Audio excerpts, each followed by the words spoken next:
You bet I'm proud of this win. Alright, let's jump into it. We are going to be going up against Juliotron. It's Blaziken leading against a Politoed. So the first thing that's going for me, against me actually, is that I am at the disadvantage with the lead. They're going to go ahead and go for the Weather Ball. Takes me into the yellow ring.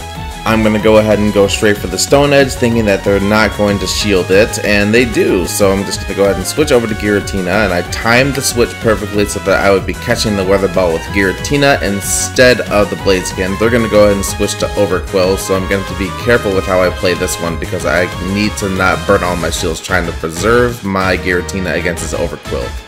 They're going to be spamming Dark Pulse along with Poison Sting to charge up those Dark Pulses, and I'm just going to have to be spamming the Dragon Claws as much as I can and then try to catch with the right timing so that I can sacrifice the Blaziken here before the timer runs up. So yeah, there's a second Dark Pulse that I'm going to let go through, and then I switch perfectly, so the Overqwil is going to Dark Pulse the Blaziken instead of my Giratina, and I preserve it, so I bring in my Shadow Scizor to leave it open to clean house. They're going to go ahead and I'm going to go ahead and go for Shadow Scizor with the Iron Head because they brought in Galarian Weezing, who I call G-Weezy.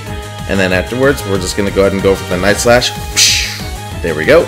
And now they're going to go ahead and go for the Weather Ball. I'm going to let it go through because it's going to be tickle damage. And then I would just farm down from here on out because we kind of got them backed into a corner.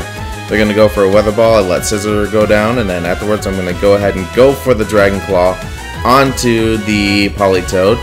Go for one more, and then finally we just have to clean up the Overqwil, and then that's game. But yeah, if you want to see this again, then